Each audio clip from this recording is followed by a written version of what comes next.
Your teeth don't have to be perfectly straight, but they do have to be white, and your breath has to be clean. And part of the holy trinity of handsome is taking care of your oral and dental health. I'm going to show you how. Stay tuned. Hi, George Bruno, also known as the Sultan of Silver in the hair industry. I want to talk to you about white teeth today. As I was saying before, part of the holy trinity of handsome is hair, head hair, your facial hair, skin, and your smile. Included in your smile is your breath and how your teeth look. Your teeth don't have to be perfectly straight. Don't worry about that. I was even thinking of getting braces at my age. I'm closer to 60 than 50. And I thought, you know what? Perfectly straight teeth would take away from the character of my smile. I'm happy with slightly crooked teeth, and I'm happy with it. I'm okay with it. What I'm not okay with is yellow teeth, stained teeth, and bad breath. Those are deal breakers for any human being, let alone women. So if you're a guy watching this, this is going to be super important. What you need to do is take care of your teeth on a regular basis, especially if you are a wine drinker, coffee drinker, or if you are a cigar smoker or pipe smoker. What can happen is your teeth can turn yellow or get dingy looking. And that's just staining. So one of the things that we want to do is remove all barriers where people will eliminate us. And one of those things is your smile, how your teeth look, how your breath smells.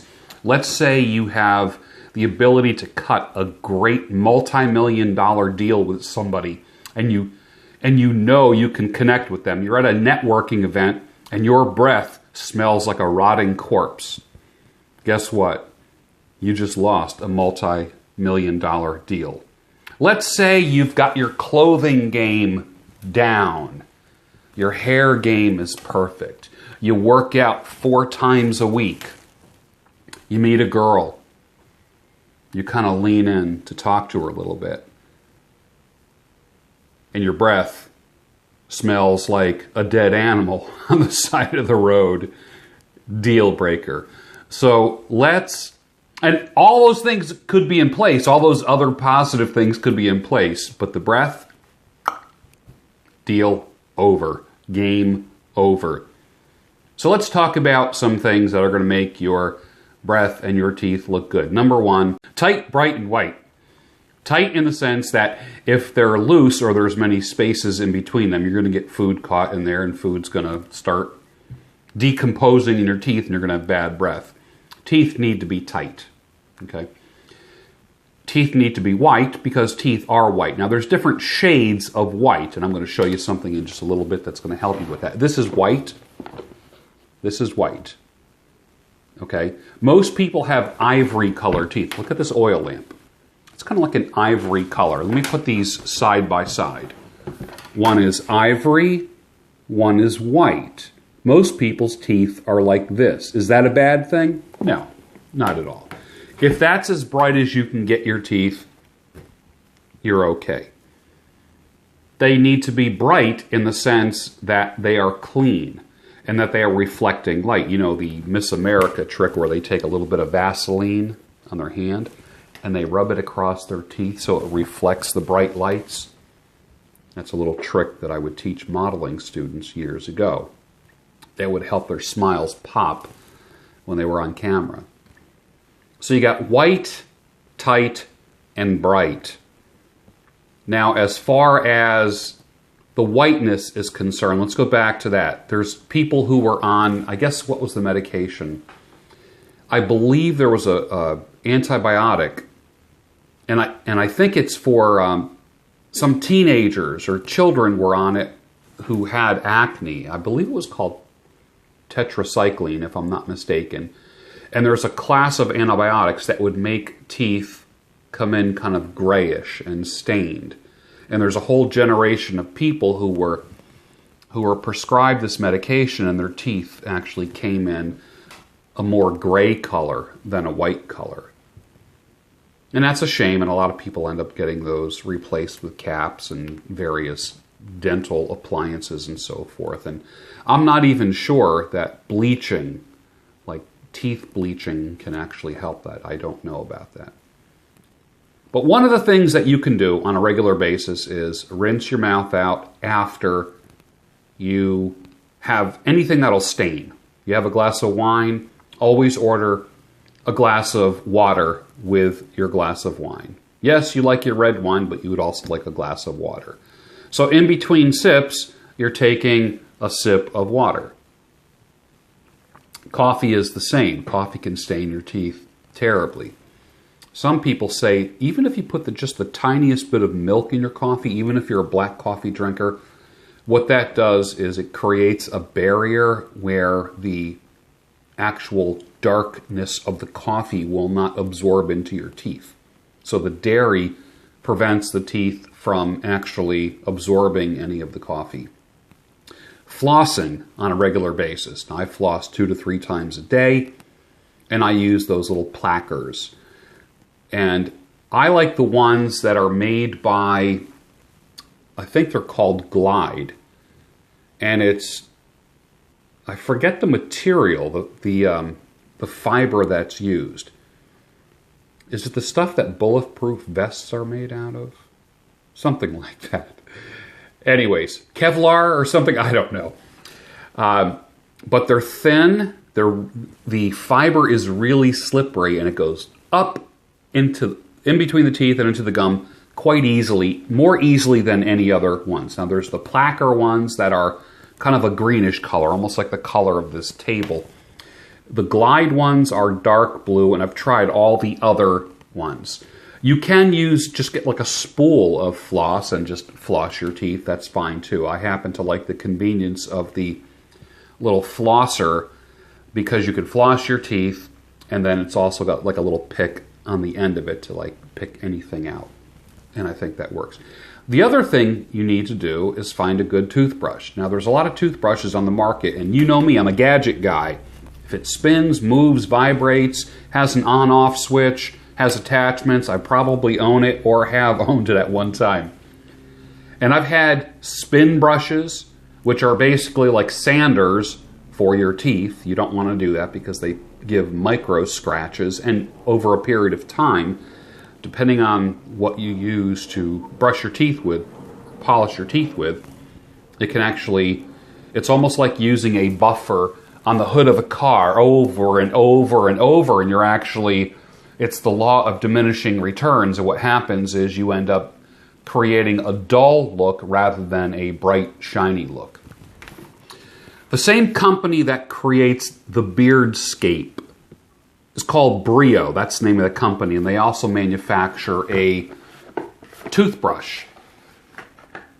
Again, the fit and finish of the box is perfect. This is total like iPad, Apple computer kind of boxing, but let's just look at this here. This item here, it's called the Smart Clean. It's got a charging dock. You can plug that in. It doesn't have a USB charger. And I haven't even charged this yet, and I've had it now for 2 months. You plug that in. You put this unit on the charging dock. And then it has several attachments for different purposes. I just choose the softest one. Just feel them. And they say they have different purposes. They have the Smart Clean, the Pro Clean, and the K Clean. And it comes with these right here. The one that I use is the softer one, softer to feel. It just slides on like that. You hit the button. Can you hear that? Well, here's the microphone. And what it does, it goes through different stages. And what I do is it goes through 4 different stages. So what I've done is I divided my mouth into quadrants. Top left, top right. Bottom left, bottom right. And as it goes through those cycles, I will brush my teeth the top left quadrant until it moves to the next cycle. And you'll feel it. You'll hear it, you'll feel it. It stops for a second and then goes to the next one. And what you don't want to do with an electric toothbrush, and this isn't your typical vibrating electric toothbrush, it's ultrasonic, which means that it's moving at speeds that are faster than you can ever imagine. Now, what I'll do is in the first cycle, I just move. I'm not brushing my teeth. I'm just barely moving it up and down my teeth. Let me just find something that's a mock tooth, okay? If this is a tooth right here, let's just say this is a tooth. What I'm doing is just going like this. Literally, that's slow. I'm not doing this. I'm not trying to scrub anything off my teeth. What I want to do is allow the ultrasonic action of this toothbrush to do the cleaning. And I want it to do its job. And then I do the entire quadrant, top, left, top, right, and it guides me through that. What I like about this unit is it has the on-off switch. Simple, very, very simple. It's got two rubber grips on the side. And I found that if I hold it like this, I sometimes will turn it off mid-brushing by just hitting that by accident. So when I turn it on, I put my fingers here, like this. And then I just use it like this, very slowly, very slowly. And then when I go through the 4 cycles of top right, top left, bottom right, bottom left, then I go through it again and I massage my gums above the teeth, like that, in the front and underneath, because I want to stimulate the blood flow in those gums, because you don't want your gums to bleed in any way. You want to keep them healthy and firm. That's what keeps your teeth firm. The last thing I do is I brush my tongue with it. And I basically go back far enough where I'm not going to be gagging myself. I'll send you to the website. You're going to love it. From a guy who has been a Gadget fanatic and has had every kind of spin brush, every kind of powered toothbrush, this is the finest I've ever had, ever. Non-slip grip, skinny, no batteries, rechargeable. You know where I use this? In the shower. I keep this up on the rack. And this is what I use to clean my teeth every single day in the shower. So it's waterproof and safe. No batteries, no fussing, charges quickly in a couple hours. You're going to love it. The link will be down below. And remember, like I told my acting and modeling students for many years, your smile is the key that opens up doors of opportunity. And it's important for you to smile, not smirk. Smile. A smirk is nothing but a smile without teeth. A smile is inviting. It draws people to you. A smirk leaves people thinking that you're up to something and that you're suspicious. So smile more, and doors will open for you just because of that. But make sure that smile is white and bright.